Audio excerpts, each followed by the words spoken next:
Dreams get pretty freaking weird. It might be because I haven't been smoking za all that much or that I'm pretty into art, but I find that my imagination is wild both in and out of the dream realm. I can conjure up just about anything in my mind and in any combination, but when it comes to translating it, yeah. I've been into art for a while and it helps to imagine things in abstract ways, which tends to show up in my dreams. But not all my dreams are some creative masterpiece. Oftentimes, they tend to be about familiar places and faces I've encountered in the past, one of them being school settings. I always wondered why in my dreams it would swing from absolute nonsense to mundane, repetitive bullshit that I've practically dreamed about 100 times. I've had a dream about the Only Up game, but it was dark, and I was being chased by some decrepit, musty-ass female. Being chased is a common occurrence you're going to hear throughout this video. On the other hand, when it comes to dreams that are more mundane, it tends to be in a school setting. In my school dreams, I tend to be the coolest or smartest dude in there, or any other insert fantasy type of situation. And in these fantastical types of dreams, I'll be like parkouring across the buildings and shit.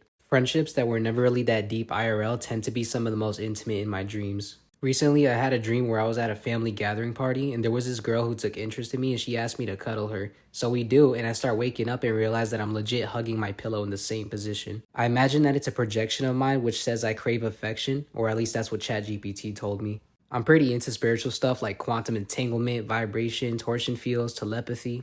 I find it to be some of the most interesting and deepest topics to ruminate on, especially when you come to certain conclusions and the implications they hold. So as to not turn this into a guru type of video, I'll keep this short. My contemplations of spirituality will translate into my dreams and make for some of the most interesting storylines my brain can play out. I had a dream where I was a 10-year-old version of me and in my old aunt's house, but I had an actual dad. I had told my dad that I have a 21-year-old body that's in another reality and that I could feel things physically the same way I could in my dream. He started getting angry at me thinking I was talking nonsense. Ultimately, I convinced him that it was true and I wasn't messing with him. I think I must have seemed like I got hella smart out of nowhere. I had asked my aunt in the dream if my cousins from real life were coming to the house. When I said that, I started crying. And because how I explained it, I haven't seen them in so long, I'm actually really lonely in my alternate life. Eventually, I decided I had to leave the dream, so I looked for a way out. I went upstairs and the house was relatively the same as I remember it until I got to the top and the doors were displaced. I said in the dream, "Yup, this ain't right." I entered a door and it was some creepy cinema with mannequin people on my side. Every time I tried leaving the room, which by the way was locked, there would be more of them looking at me. It then got dark and no one was there. I got on top of some chairs ready to accept my fate and then I woke up. Thanks for watching. Goodbye.